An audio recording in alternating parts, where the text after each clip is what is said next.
নমস্কাৰ মৰমৰ ছাত্ৰ ছাত্ৰীসকল ইয়াৰ আগৰ ভিডিঅ'টোত আমি শব্দ বিভক্তি বিষয়ে আলোচনা কৰিলোঁ তো আজি আমি ক্ৰিয়া বিভক্তি বিষয়ে চমু আলোচনা কৰিম তো ক্ৰিয়া বিভক্তি কাক বোলে ক্ৰিয়া বিভক্তি বুলিলে কি বুজা প্ৰশ্ন কৰিব পাৰে তোমালোকে ভিডিঅ'টোৰ জৰিয়তে টপৰাই উত্তৰ দিব পাৰিবা বুলি মই আশা কৰিছোঁ আহা ভিডিঅ'টো আৰম্ভ কৰোঁ তো ধাতুৰ পাছত কিছুমান প্ৰত্যয় লগাই বিভিন্ন কালৰ নিৰ্দেশ বুজোৱা হয় এইবোৰৰ নাম ক্ৰিয়া বিভক্তি ধাতুৰ পাছত কিছুমান প্ৰত্যয় লগাই বিভিন্ন কালৰ নিৰ্দেশ বুজোৱা হয় এইবোৰৰ নাম ক্ৰিয়া বিভক্তি সাধাৰণতে ক্ৰিয়া বিভক্তিবোৰ ধ্বনি সাপেক্ষতা কিন্তু বিভিন্ন কাল পুৰুষ আৰু ভাৱ অনুযায়ী ক্ৰিয়া বিভক্তিবোৰৰ ৰূপ বেলেগ বেলেগ হোৱা দেখা যায় তলত কাল পুৰুষ আৰু ভাৱ অনুযায়ী ক্ৰিয়া বিভক্তিবোৰক দেখুওৱা হ'ল তোমালোকক কাল পুৰুষ ভাৱ এই বিষয়ে চমুকৈ আলোচনা বা তোমালোকক বুজাই থৈ দিয়া আছে ইয়াৰ বিষয়ে বিস্তৃতভাৱে আমি আলোচনা নকৰোঁ কৰিলে হয়তো ভিডিঅ'টো দীঘল হৈ যাব পাৰে তো ইয়াৰে প্ৰত্যেকৰে একোটা ক্ষুদ্ৰকৈ আমি ভিডিঅ' বনাম বা তোমালোকক ক্লাছত হ'লেও আলোচনা কৰি দেখুৱাম তো আজি আমি মাত্ৰ ক্ৰিয়া বিভক্তি কাক বোলে সেই বিষয়েহে চমুকৈ আলোচনা কৰিছোঁ তো ভাৱ বুলিলে কি বুজা কোনো কাৰ্য সম্পাদনত প্ৰকাশ পোৱা কৰ্তাৰ মনোভাৱক ভাৱ বোলে যিয়ে কৰে তাকে কৰ্তা বুলি কোৱা হয় আৰু সেই কৰ্তাজনৰ যিটো মনোভাৱ তেওঁ মনে মনে যিটো ভাৱ উদয় হয় সেই ভাৱটোক আমি ভাৱ বুলি কওঁ বা অসমীয়া ভাষাত ক্ৰিয়া ভাৱ দুটা নিৰ্দেশক ভাৱ আৰু অনৈক্য ভাৱ নিৰ্দেশক ভাৱে কোনো এক সময়ৰ কোনো এটা কাৰ্য মাত্ৰ প্ৰকাশ কৰে অনৈক্য ভাৱত আদেশ অনুমতি অনুৰোধ আশীৰ্বাদ ইচ্ছা আদি অৰ্থ প্ৰকাশিত হয় ক্ৰিয়ামূলক ধাতু বুলি কোৱা হয় যেনে খা কৰ লিখ যা ইত্যাদি একোটা ধাতু তো আহা আমি ক্ৰিয়া বিভক্তিৰ বিষয়ে এখন তালিকা প্ৰস্তুত কৰি বিতংভাৱে আলোচনা কৰোঁ কাল পুৰুষ আৰু ভাৱ অনুযায়ী ক্ৰিয়া বিভক্তিৰ চিনবোৰ তলত আলোচনা কৰি দেখুওৱা হ'ল কৰ ধাতুটোক লৈছোঁ কৰ ধাতুটোৰ অনুসৰি গোটেই যিমান আলোচনা বা গোটেই যিমান কাল বা পুৰুষ যিকোনো কালতেই হওক যিকোনো পুৰুষতেই হওক এই কৰ ধাতুটোৰ দ্বাৰা কেনেকুৱা ধৰণৰ পৰিৱৰ্তন হয় কি চিন ব্যৱহাৰ হয় সেই বিষয়ে আমি আলোচনা কৰিম তো কালৰ পোনে পোনে বৰ্তমান কাল আহিল বৰ্তমান কালত প্ৰথম পুৰুষ জানাই তোমালোকে মই প্ৰথম পুৰুষ আৰু ইয়াত বিভক্তি যোগ হৈছে উ বিভক্তি যোগ হোৱাৰ লগে লগে কি হ'ল মই কৰোঁ কৰৰ লগত উ যোগ কৰি মানে কি হ'ল মই কৰোঁ দ্বিতীয় পুৰুষ আকৌ দুটা অৰ্থত আমি দ্বিতীয় পুৰুষক ব্যৱহাৰ কৰোঁ কিছুমান তুচ্ছ অৰ্থত আৰু কিছুমান মান্য অৰ্থত তই হৈছে তুচ্ছ অৰ্থ তইৰ লগত কৰ ধাতুটোৰ লগত অযোগ হৈছে তাৰ কি হ'লগে তই কৰ হ'লগে তাৰপিছতে মান্য অৰ্থত কি হ'ল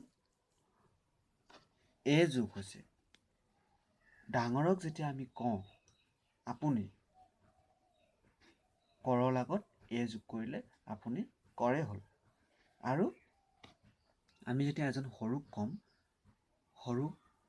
ধৰা আমাক যেতিয়া এজন সৰুক ক'ম তেতিয়াহ'লে আ বিভক্তি যোগ কৰিম তেতিয়াহ'লে কি হ'ব তুমি কৰৰ লগত আ যোগ কৰিলে তুমি কৰা তৃতীয় পুৰুষত এ বিভক্তি যোগ হৈছে সি কৰে এতিয়া আহিলে পূৰ্ণ বৰ্তমান কালত কোনো এটা কাম হৈ থকা বুজায় চলি থকা বুজায় পূৰ্ণ বৰ্তমান কালত কোনো এটা কাম চলি থকা বুজায় তো পূৰ্ণ বৰ্তমান কালত কি হয় প্ৰথম পুৰুষত ইছু যোগ হয় মই কৰিছোঁ মই কামটো কৰি আছোঁ। ঠিক আছে। আৰু দ্বিতীয় পুৰুষত তুচ্ছ অৰ্থাৎ ইছ যোগ হয়। তই কৰযোগ ইছ কৰিছ। আৰু মান্য অৰ্থত কি হয়? ইছা আৰু ইছে তুমি কৰিছা, আপুনি কৰিছে। ধাতুটো এটাই, কৰ ধাতু। কৰ ধাতুৰ লগত কি কৰিছে? কৰযোগ ইছা কৰিছা হৈছে, কৰযোগ ইছে কৰিছে হৈছে। তাৰপিছতে তৃতীয় পুৰুষৰ লগত কি হৈছে? ইছে যোগ হৈছে, সি কৰিছে। তাৰপিছতে ভূতকাল। ভূতকাল মানে পাষ্ট টেন্স, অতীতকাল। পাষ্ট টেন্সত প্ৰথম পুৰুষত ইলু যোগ হ'ল, মই কৰিলোঁ, কামটো মই কৰিলোঁ। দ্বিতীয় পুৰুষত ইলি, তই কৰিলি, তুচ্ছ অৰ্থত। আৰু মান্য অৰ্থত কি হ'ব? ইলা, ইলে, তুমি কৰিলা, আপুনি কৰিলে। আৰু তৃতীয় পুৰুষত কি হ'ব? ইলে, সি কৰিলে, ৰামে কৰিলে, সীতাই কৰিলে ইত্যাদি। পূৰ্ণ ভূতকাল, যিটো কাম অতীততে কৰি আছিল বুজায়। পূৰ্ণ ভূতকাল প্ৰথম পুৰুষত ইছিলোঁ, মই কৰযোগ ইছিলোঁ কৰিছিলোঁ। দ্বিতীয় পুৰুষত তুচ্ছ অৰ্থত ইছিলি, তই কৰিছিলি। আৰু মান্য অৰ্থত ইছিলা, তুমি কৰিছিলা, আৰু আপুনি কৰিছিল, ইছিল। আৰু তৃতীয় পুৰুষত কি হৈছে? ইছিল যোগ হৈছে, সি কৰিছিল, ৰামে কৰিছিল, সীতাই কৰিছিল ইত্যাদি। আৰু ভৱিষ্যৎকাল। ভৱিষ্যৎকালত কি হয়? প্ৰথম পুৰুষত ইম, মই কৰিম, ভৱিষ্যতে মই কামটো কৰিম। হ'ব? আৰু দ্বিতীয় পুৰুষৰ তুচ্ছ অৰ্থত ইবি, তই কৰযোগ ইবি কৰিবি। আৰু মান্য অৰ্থত ইবা আৰু ইব, তুমি কৰিবা, আপুনি কৰিব। আৰু তৃতীয় পুৰুষত ইব, সি কৰিব, ৰামে কৰিব ইত্যাদি। তো আমি যদি এইবিলাকৰ কাল পুৰুষ অনুসৰি বিভক্তিবিলাক বেলেগ বেলেগ ঠাইত ব্যৱহাৰ কৰোঁ, তেতিয়াহ'লে ইয়াৰ প্ৰকৃত অৰ্থটো স্পষ্ট নহ'ব। তো সেইকাৰণে আমি ক্ৰিয়া বিভক্তিক বিভিন্ন ধৰণে কাল, পুৰুষ আৰু ভাৱ অনুযায়ী বেলেগ বেলেগভাৱে ব্যৱহাৰ কৰোঁ। বৰ্তমান কালত ভৱিষ্যৎ কালৰ এটা বিভক্তি যোগ কৰিব নোৱাৰোঁ। প্ৰথম পুৰুষত দ্বিতীয় পুৰুষ বা তৃতীয় পুৰুষৰ এটা বিভক্তি আমি যোগ কৰিব নোৱাৰোঁ। আৰু সেই অসমীয়া ভাষাটোৱে এটা নিৰ্দিষ্ট ৰূপত, নিৰ্দিষ্ট ঠাঁচত বা নিৰ্দিষ্ট এটা শব্দ গঠন শৈলীত আগবাঢ়ি গৈ আছে। তো হ'ব, আজিলৈ আমি ইমানতে সামৰিছোঁ।